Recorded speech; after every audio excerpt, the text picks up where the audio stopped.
Ramesh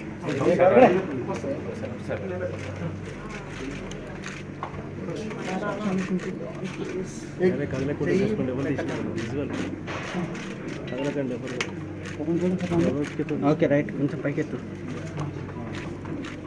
cut అవుతుంది పైకెత్తు okay right super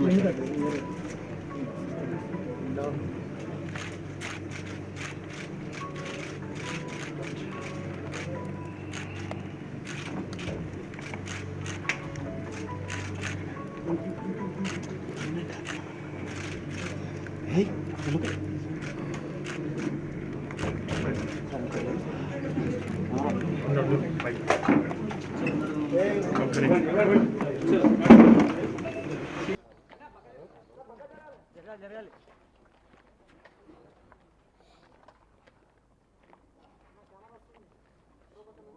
ఈవేళ నాకు ఇది చాలా దుర్దినం. మా విజయబాబు గారు లేరన్న నిజం నా కుటుంబ సభ్యుల్లో ఒకరిని పోగొట్టుకున్నట్టుగా అనిపిస్తుంది. విజయబాబు గారికి నేను కేవలం ఒక హీరోనే కాదు, ఒక తమ్ముడులాగా, ఒక కొడుకులాగా ఆయన ఎప్పుడు నా మీద ప్రేమ చూపించేవారు, అభిమానాన్ని కురిపించేవారు. అలాగే నాకు ఆయన కేవలం ఒక నిర్మాత, ఒక దర్శకుడే కాదు, అంతకు మించి నా మనసుకు అతి దగ్గరైన వ్యక్తి బాపిరెడ్డి గారు. బాపిరెడ్డి గారు నా పరిచయం పట్నం వచ్చిన పతివ్రతలు అనే సినిమా నుంచి, అప్పటి నుంచి 6 సినిమాలకు పైగా ఆయన నాతోటి చేయడం జరిగింది. ఆయనతో అంటుండేవాడిని, మీరు ఇతర హీరోలతో కూడా సినిమాలు తీస్తుండని.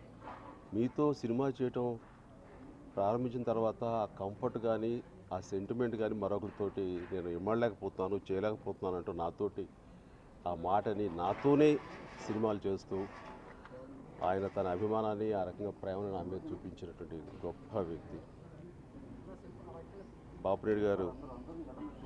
నేను ఈ హైదరాబాద్కి షిఫ్ట్ అయిన కొత్తల్లో ఎక్కడ ఉండాలి అని అనుకున్న సమయంలో నా ఇల్లు ఉంది హైదరాబాద్లో, నా గెస్ట్ హౌస్లో ఉంది, అక్కడ ఉండండి అని ఆ ఇంట్లో ఉండే ఆ కుటుంబ సభ్యుల్ని కింద ఫ్లోర్కి పంపించి పై 2 ఫ్లోర్లు నాకు ఇచ్చి ఆ రకంగా నేను ఉన్ననాళ్ళు అక్కడే ఉండేలాగా నన్ను చూసుకున్నారు.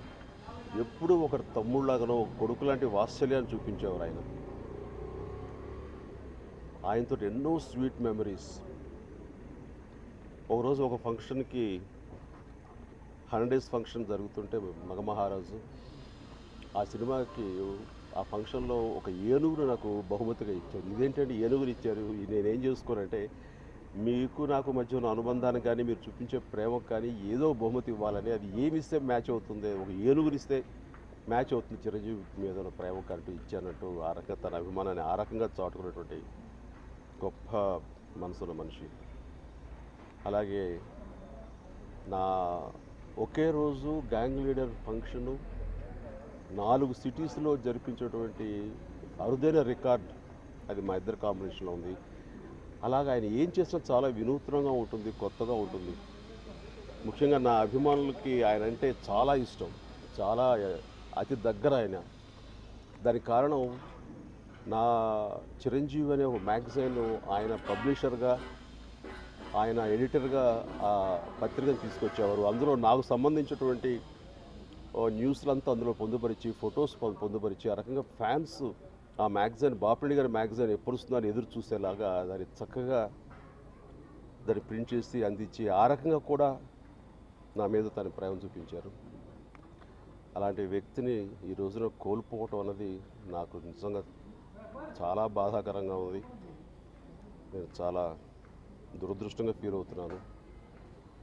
మా బాపిరెడ్డి గారు ఎక్కడున్నా సరే ఆయన ఆత్మకు శాంతి చేకూరాలని మనస్ఫూర్తిగా భగవంతుని నేను ప్రార్థిస్తున్నాను. అలాగే ఆయన కుటుంబ సభ్యులకు అందరికీ కూడాను మానసిక స్థైర్యం ఇవ్వాలని నా సానుభూతిని తెలియజేస్తున్నాను. Thank you.